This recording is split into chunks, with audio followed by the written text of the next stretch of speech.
Hello hello everyone, very very warm welcome to this class. ये जो class है हमारी इंडियन जीके की प्रैक्टिस क्वेश्चन की क्लास है।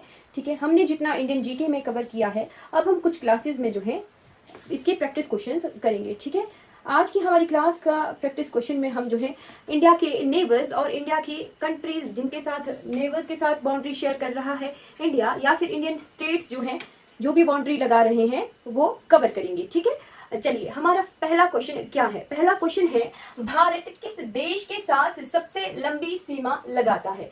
ठीक है, कि इंडिया जो है कौन सी कंट्री के साथ सबसे ज्यादा लैंड बॉर्डर जो है शेयर करता है। ठीक है, इसका आंसर है बांग्लादेश। बांग्लादेश के साथ जो है इंडिया सबसे ज्यादा लैंड बाउंड्री शेयर करता है। कितने किलोमीटर की बाउंड्री शेयर करता है? ये करता है शेयर 4096.7 किलोमीटर, 4096.7 किलोमीटर बाउंड्री जो है इंडिया जो है बांग्लादेश के साथ शेयर करता है। ठीक है, और कितने नंबर ऑफ स्टेट्स हैं इंडिया के जो कि बांग्लादेश के साथ बाउंड्री लगाते हैं? देयर आर टोटल 5 स्टेट, 5 राज्य हैं जो भारत के बांग्लादेश के साथ जो है बाउंड्री लगाते हैं। ठीक है, नेक्स्ट क्वेश्चन आ गया कि भारत का दक्षिणी बिंदु कौन सा है। ठीक, भारत का साउदर्न पॉइंट ऑफ इंडिया। ठीक है, साउदर्न पॉइंट कौन सा है? जी हमें पता है, हमने पढ़ा है कि भारत का इंदिरा पॉइंट जो है साउदर्न पॉइंट है इंडिया का। ठीक, इंदिरा पॉइंट है, कहां पर है ये लोकेटेड? ये है ग्रेट निकोबार में लोकेटेड है, यानी बृहद निकोबार में लोकेटेड है इंदिरा पॉइंट। ठीक है, पर इसका ओल्डेस्ट नेम क्या था? इसका ओल्डेस्ट नेम था पिगमिलियन पॉइंट। क्या था इसका ओल्डेस्ट नेम? पुराना नाम जो है इंदिरा पॉइंट का था पिगमिलियन पॉइंट था। ठीक है, पिगमिलियन पॉइंट जो है भारत का साउदर्न पॉइंट है, साउदर्न मोस्ट पॉइंट है, दक्षिणतम बिंदु है, और ये कहाँ लोकेटेड है? निकोबार में, अंडमान एंड निकोबार आइलैंड्स में। कौन से आइलैंड पर है? ग्रेट निकोबार आइलैंड पर है। ठीक है, क्लियर होगी चीज। नेक्स्ट क्वेश्चन आ गया, भारत का उत्तरी गोलार्ध में क्या अक्षांशीय विस्तार है। जी गोलार्ध हमने देखा था कि हाँ, इक्वेटर से ऊपर और इक्वेटर से नीचे हेमिस्फीयर। ठीक है, इक्वेटर से ऊपर आ जाता है नॉर्दर्न हेमिस्फीयर, और इक्वेटर से नीचे की तरफ साउथ की तरफ आ जाता है साउदर्न हेमिस्फीयर। ठीक है, तो क्या पूछा है कि भारत का उत्तरी गोलार्ध, क्लियर होगी चीज कि भारत कहाँ है? उत्तरी गोलार्ध में, यानी नॉर्दर्न हेमिस्फीयर में लोकेटेड है इंडिया। ठीक, फिर भारत का उत्तरी गोलार्ध में क्या अक्षांशीय विस्तार है? इसमें पूछा है कि लैटिट्यूडनल एक्सटेंट क्या है? लैटिट्यूडनल एक्सटेंट ऑफ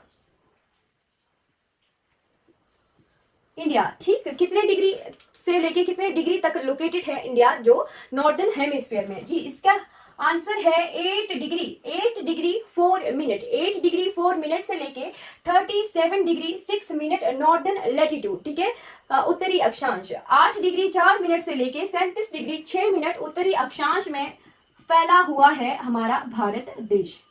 ठीक है, ऐसा ही क्वेश्चन आप भी सॉल्व कर सकते हो। ठीक, ऐसा ही क्वेश्चन आप भी सॉल्व कर सकते हो कि भारत का जो लॉन्गिट्यूडनल एक्सटेंट क्या है। ठीक, 67 डिग्री ईस्टर्न लैटिट्यूड, लॉन्गिट्यूड से लेके 97 डिग्री जो है ईस्टर्न लॉन्गिट्यूड में फैला हुआ है इंडिया। ठीक है, क्लियर होगी चीज कि भारत का उत्तरी गोलार्ध में क्या अक्षांशीय विस्तार है। ठीक है, 8 डिग्री 4 मिनट से लेके 37 डिग्री 6 मिनट नॉर्दर्न लैटिट्यूड में फैला हुआ है इंडिया। अगर आपको क्लियर नहीं दिख रहा है तो मैं बोल भी साथ साथ में रही हूं तो चीजें थोड़ी समझ आ जाएंगी। ठीक है, नेक्स्ट क्वेश्चन क्या आ गया कि भारत की स्थल सीमा कितनी लंबाई है? Total length of land border of India with different countries. ठीक, इंडिया का टोटल लैंड बॉर्डर कितना है? ठीक है, इंडिया का टोटल लैंड बॉर्डर है 15,200 kilometre, 15,200 kilometre total land border है इंडिया का दूसरी कंट्रीज के साथ। ठीक है, कितने लैंड बाउंड्रीज वाली कंट्रीज हैं इंडिया के साथ? देयर आर टोटल 7 कंट्रीज जिनके साथ इंडिया जो है बॉर्डर लगाता है। ठीक है, स्थल सीमा लगाता है। कौन कौन सी हैं? सबसे पहले पाकिस्तान है, फिर अफगानिस्तान है, फिर उसके बाद चाइना है, तिब्बत वाला रीजन जो कि है चाइना ऑक्युपाइड। ठीक, उसके बाद नेपाल है, नेपाल के बाद नॉर्थ ईस्टर्न रीजन में भूटान है, भूटान के बाद म्यांमार है, और फिर बांग्लादेश है। ठीक है, टोटल 7 कंट्रीज हैं जो कि लैंड बाउंड्री शेयर करती हैं इंडिया के साथ। ठीक है, चलिए नेक्स्ट क्वेश्चन क्या है, भारत कितने देशों के साथ जल और स्थल सीमा दोनों लगाता है। चलिए ये क्वेश्चन आ गया कि इंडिया जो है किन किन कंट्रीज के साथ, कितनी कंट्रीज के साथ लैंड बाउंड्री और सी बाउंड्री दोनों लगाता है। जी हमने लास्ट क्वेश्चन में क्लियर किया कि टोटल 7 कंट्रीज हैं जिनके साथ इंडिया जो है लैंड बाउंड्री शेयर करता है। वैसे ही हमने जब पढ़ा था ये वाला पार्ट तो हमने देखा था कि टोटल 7 ही कंट्रीज हैं जिनके साथ इंडिया जो है अपनी सी बाउंड्री भी लगाता है। ठीक, तो इस क्वेश्चन में है कि इंडिया लैंड बाउंड्री और सी बाउंड्री जो है कॉमन बाउंड्रीज जो है किसके साथ लगाता है, कितनी ऐसी कंट्रीज हैं। देयर आर टोटल 3 कंट्रीज जिनके साथ इंडिया जो है लैंड बाउंड्री और सी बाउंड्री दोनों शेयर करता है। कौन कौन सी कंट्रीज हैं वो है बांग्लादेश, म्यांमार और पाकिस्तान। टोटल 3 कंट्रीज ऐसी हैं जिनके साथ लैंड बाउंड्री प्लस सी बाउंड्री जो है इंडिया शेयर करता है। ठीक है, क्लियर होगी चीज। ठीक है, हम साथ साथ में रिवीजन भी कर ही रहे हैं क्लास में। ठीक है, तो हल्की चीजें रिवाइज भी हो रही हैं। ठीक है, नेक्स्ट क्वेश्चन है भारत एवं चीन की सीमा का नाम है मैकमोहन। ठीक, स्टेटमेंट से क्लियर हो गया कि हाँ जी इंडिया और चाइना के बीच में जो बाउंड्री है उसका नाम है मैकमोहन रेखा। ठीक, यह कब और कहां निर्धारित की गई थी। ठीक, अब कब और कहां निर्धारित की गई थी, ईयर पूछा है और जगह पूछी है, और एक स्टेटमेंट से क्लियर हो गया कि हाँ जी इंडिया और चाइना के बीच में है मैकमोहन लाइन। ठीक, तो भारत और चाइना के बीच में जो मैकमोहन रेखा है वो निर्धारित की गई थी 1914 ईस्वी में। 1914 में जो है ये बाउंड्री का नाम जो है निर्धारित किया गया था इंडिया और चाइना के बीच में मैकमोहन लाइन, और कहां पर, शिमला में। ठीक है, हमारे हिमाचल प्रदेश के शिमला में जो है ये बाउंड्री का नाम जो है निर्धारित किया गया था इंडिया और चाइना में। ठीक है, हिमाचल जीके के हिसाब से भी इंपॉर्टेंट क्वेश्चन हो गया और इंडियन जीके के हिसाब से भी ये इंपॉर्टेंट क्वेश्चन हो गया। ठीक है, चलिए नेक्स्ट क्वेश्चन है कि भारत और अफगानिस्तान के बीच की सीमा का क्या नाम है। भारत और अफगानिस्तान के बीच की सीमा जब इंडिया आजाद नहीं हुआ था, इंडिपेंडेंट नहीं हुआ था, तो पाकिस्तान और इंडिया एक ही पार्ट था, इंडिया ही था। ठीक, उसी वक्त जो है भारत और अफगानिस्तान के बीच में जो है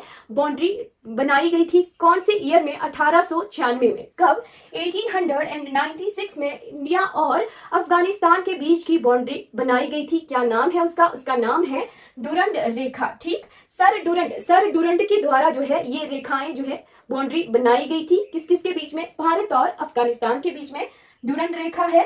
ठीक है, डुरंड लाइन है, और 1896 में जो है ये बाउंड्री का निर्धारण किया गया था। ठीक है, क्लियर होगी चीज। अब नेक्स्ट क्वेश्चन जी, नेक्स्ट क्वेश्चन क्या है, नेक्स्ट क्वेश्चन है कि पटकाई बम की पहाड़ियां भारत के किन किन राज्यों के बीच में है और भारत को किस देश से अलग करती है। ठीक, पटकाई बम की पहाड़ियां मैंने क्लियर किया था जब हम नॉर्थ ईस्टर्न रीजन में माउंटेन रेंजेस और माउंटेन पीक्स देख रहे थे, तो मैंने बताया था कि 2 ऐसी रेंजेस हैं जिनमें 2 स्टेट्स कॉमन रहेंगे, असम और हमारा क्या है ये नागालैंड। ठीक है, हाँ, असम और नागालैंड कॉमन रहेंगे। 2 ऐसी स्टेट्स हैं, 2 ऐसी माउंटेन रेंजेस हैं जी, वो है पटकाई बम माउंटेन रेंजेस और ब्रेल माउंटेन रेंजेस। ठीक है, पटकाई बम माउंटेन रेंजेस कौन कौन सी स्टेट्स के बीच में है, अरुणाचल प्रदेश, असम और नागालैंड। ठीक है, अरुणाचल प्रदेश, असम और नागालैंड के बीच में है पटकाई बम माउंटेन रेंजेस। ठीक है, और कंट्री वहां कौन सी है, कंट्री वहां है म्यांमार। ठीक है, तो पटकाई बम की पहाड़ियां जो है भारत के किन किन राज्यों के बीच में है, 3 स्टेट्स हैं। क्लियर होगी कौन कौन सी, अरुणाचल प्रदेश, असम और नागालैंड 3 स्टेट्स होगी, और इंडिया और म्यांमार के साथ बाउंड्री है। पटकाई बम पहाड़ियां भारत को म्यांमार देश से अलग करते हैं। ठीक है, क्लियर होगी चीजें। हाँ, अब नेक्स्ट क्वेश्चन हम देखते हैं। ब्राइल माउंटेन रेंज रह गया रिवीजन करने के लिए। ब्राइल माउंटेन रेंज जो है मैंने बताया था कि 2 राज्य जो है कॉमन रहेंगे, असम और नागालैंड। ठीक, ब्राइल माउंटेन रेंजेस हैं असम, नागालैंड और मणिपुर 3 स्टेट्स के बीच में। ठीक, चलिए ठीक है, नेक्स्ट क्वेश्चन की तरफ बढ़ जाते हैं। भारत को श्रीलंका से अलग करने वाली जल संधि का क्या नाम है जी, पाक जल संधि। अब जब हमने इंट्रोडक्टरी पार्ट देखा था तो हमने देखा था कि जल संधि होता क्या है। जल संधि क्या होता है, जोड़ना। जल संधि 2 वाटर बॉडीज को कनेक्ट करने वाली जो वाटर बॉडी होती है उसे कहते हैं जल संधि, यानी स्ट्रेट। ठीक है, तो पाक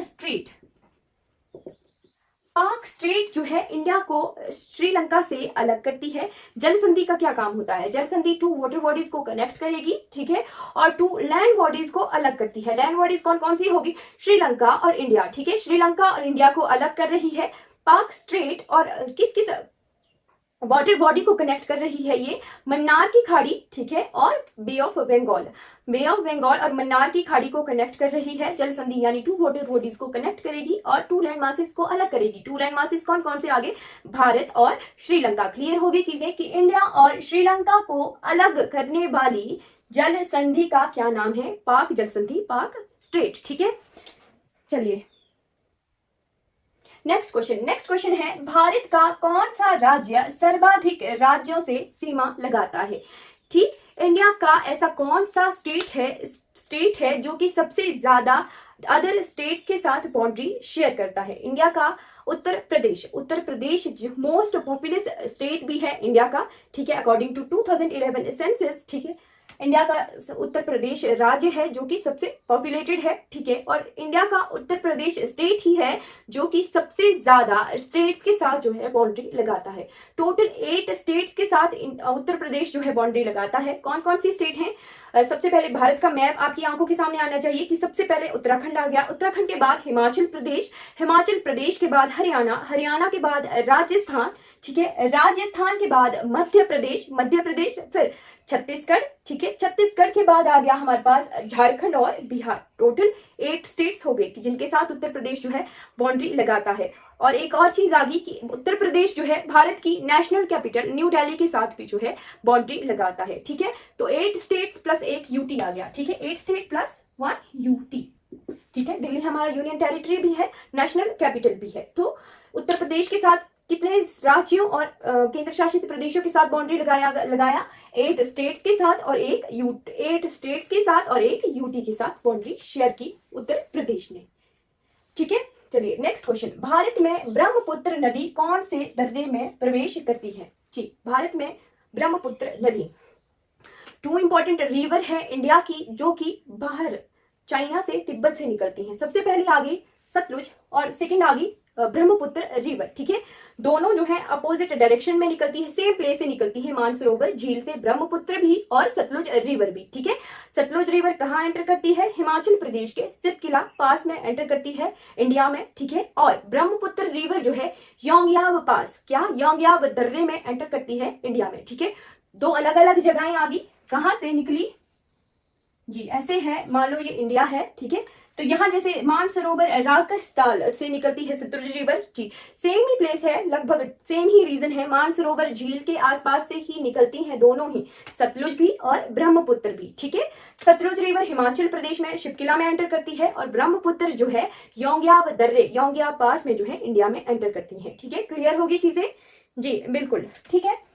हाँ, जब हम इंडिया का जो ड्रेनेज सिस्टम है हम क्लियर करेंगी, हाँ जी, कहाँ एंटर कर रही है, कौन इसकी ट्रिब्यूटरीज है, कितनी सहायक नदियां हैं, किन किन स्टेट से बह रही है और कहाँ ड्रेन कर रही है, ये हम सब कुछ क्लियर करेंगे, ठीक है। चलिए नेक्स्ट क्वेश्चन आ गया कि भारत के कौन से राज्य की तट रेखा सर्वाधिक लंबी है? ठीक है, कोस्टल लाइन, तट रेखा भारत के कौन से राज्य की, यानी कौन सा ऐसा स्टेट है इंडिया का जिसकी कोस्टल लाइन जो है सबसे लंबी है? गुजरात की कोस्टल लाइन जो है सबसे ज्यादा लंबी है, ठीक है। कितने किलोमीटर? 1663 किलोमीटर, 1663 किलोमीटर लंबी है गुजरात की कोस्टल लाइन। आजकल जो है ऐसा पैटर्न बन गया है कि जो सबसे लंबा है या फिर जो फर्स्ट नंबर पर चीज होगी उसको नहीं पूछते, आजकल सेकंड या थर्ड जो चीज है, ठीक है, वही पूछी जाती है। मैंने किसमें बताया था, हाँ कॉन्टिनेंट में मैंने बताया था जब मैं कॉन्टिनेंट पढ़ा रही थी कि क्षेत्रफल और पॉपुलेशन के हिसाब से एशिया और अफ्रीका फर्स्ट और सेकंड दोनों पर है, फिर थर्ड चेंज हो रही हैं चीजें, ठीक। तो हमने थर्ड और फोर्थ को हमेशा पढ़ना ही है, सेकंड थर्ड और फोर्थ को हमने पढ़ना ही है, क्लियर रहनी चाहिए चीजें, क्योंकि आजकल एग्जाम का पैटर्न जो है चेंज हो रहा है, ठीक है, टाइम के हिसाब से चेंजेस आ रहे हैं। टू द पॉइंट नहीं पूछते हैं, सेकंड पूछते हैं, थर्ड पूछते हैं, या फिर सीरीज पूछ लेते हैं, सीरीज वाइज भी क्वेश्चन आने शुरू हो गए हैं, ठीक है। तो चलिए फर्स्ट जो नंबर पे है जिसकी कोस्टल लाइन सबसे ज्यादा है वो है गुजरात की 1663 किलोमीटर, फिर सेकंड नंबर पे आंध्र प्रदेश है, ठीक है, आंध्र प्रदेश की सेकंड नंबर पे कोस्टल लाइन है, ठीक है, गुजरात के बाद आंध्र प्रदेश की जो है ज्यादा कोस्टल लाइन है, ठीक है, सेकंड नंबर पर है आंध्र प्रदेश, ठीक है। फिर नेक्स्ट आ गया कौन सा क्वेश्चन की कर्क रेखा भारत के कितने राज्यों से गुजरती है? कर्क रेखा, ट्रॉपिक ऑफ कैंसर, क्या एंगल है? 23.5 डिग्री नॉर्थ, ठीक है, 23.5 डिग्री नॉर्थ। अब ये नॉर्थ क्यों लिखा है मैंने क्लियर किया है, बार बार बताया है कि इक्वेटर से नॉर्दर्न हेमिस्फीयर की तरफ आने होने की वजह से जो है नॉर्थ लगाया जाता है। ठीक है, 23.5 डिग्री नॉर्थ को कहते हैं कर्क रेखा, ट्रॉपिक ऑफ कैंसर। ठीक, भारत के कितने राज्यों से गुजरती है कर्क रेखा? कर्क रेखा गुजरती है भारत के टोटल 8 स्टेट से, 8 राज्यों से गुजरती है। कौन कौन से हैं? चलिए, गुजरात राजस्थान से शुरू हो जाइए, गुजरात से, फिर राजस्थान, फिर मध्य प्रदेश, फिर छत्तीसगढ़, फिर झारखंड, फिर पश्चिम बंगाल, ठीक है, फिर उसके बाद त्रिपुरा और मिजोरम। ठीक है, क्लियर होगी चीजें, लर्न करना है साथ में, मेरे साथ रिपीट करिए। क्या क्या? गुजरात, राजस्थान, मध्य प्रदेश, छत्तीसगढ़, झारखंड, पश्चिम बंगाल, त्रिपुरा और मिजोरम, टोटल 8 स्टेट से गुजरती है कर्क रेखा। ठीक, एक और क्वेश्चन आता है कि कर्क रेखा भारत में गुजरने से पहले कौन से देश से होकर गुजर कर आती है? ठीक है, उसका आंसर है Oman. Oman country Arabian country है। ठीक है, वहां से भारत से पहले ओमान में से गुजर के आती है और फिर इंडिया में एंटर करती है कर्क रेखा। ठीक है, क्लियर होनी चीजें। ये ओमान वाला क्वेश्चन जो है कौन से एग्जाम में आया था? एचएस या एलाइड, दोनों में से किसी एग्जाम में आया हुआ है ये क्वेश्चन। ठीक है, फिर नेक्स्ट क्वेश्चन आ गया कि भारत की समय मानक रेखा क्या है? इंडियन स्टैंडर्ड टाइम की रेखा।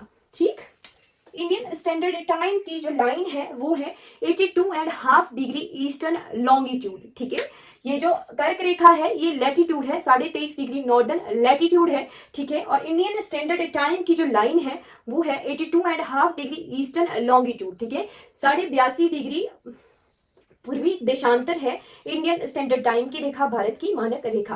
कितने राज्यों से गुजरती है? ये गुजरती है टोटल 5 स्टेट से। ठीक है, 5 राज्यों से गुजरती है भारत की मानक रेखा। कौन कौन से राज्य हैं जी? उत्तर प्रदेश, मध्य प्रदेश, छत्तीसगढ़, उड़ीसा और आंध्र प्रदेश। ठीक है, उत्तर प्रदेश, मध्य प्रदेश, छत्तीसगढ़, उड़ीसा और आंध्र प्रदेश। ठीक है, क्लियर होगी चीज जी? बिल्कुल। फिर एक स्टेट यहाँ पे कॉमन आ रही है, कौन सी? मध्य प्रदेश और छत्तीसगढ़। मध्य प्रदेश और छत्तीसगढ़ जी हाँ, बिल्कुल। मध्य प्रदेश और छत्तीसगढ़ दो ऐसे स्टेट हैं जहां से कर्क रेखा और इंडियन स्टैंडर्ड टाइम की मानक रेखा दोनों ही गुजरती हैं। ठीक है, क्रॉस बनाती हैं ऐसे। ठीक है, इधर जैसे भारत का मध्य प्रदेश रीजन होगा तो यहाँ जैसे छत्तीसगढ़ रीजन है। ठीक है, तो दोनों ही भारत की कर्क रेखा और भारत की समय मानक रेखा इन दोनों राज्यों से गुजरती है, क्रॉस होती है, मध्य प्रदेश और छत्तीसगढ़ दोनों राज्यों से। ठीक है, क्लियर हो जानी चाहिए चीजें। ठीक है, चलिए हमने जो है कुछ एक पार्ट जो है लगभग कवर कर लिया, रिवीजन भी हमने बहुत ज्यादा किया नेबर्स और बाउंड्रीज का। चलिए, thank you so much for watching this video. आपके लिए होमवर्क, चलिए होमवर्क क्या है? होमवर्क है कि मुझे बताना है आपने जी इंडिया का जो लॉन्गिट्यूड और लैटिट्यूड है, ठीक है, वो कैसे आया है? लॉन्गिट्यूड कैसे आया है? ठीक है, आप वीडियो देखिए, रिकॉर्डेड क्लास देखिए। ठीक है, लॉन्गिट्यूड कैसे आता है और लैटिट्यूड कैसे आता है, क्या कारण होते हैं वो बताना है। ठीक है, चलिए, thank you so much for watching this class.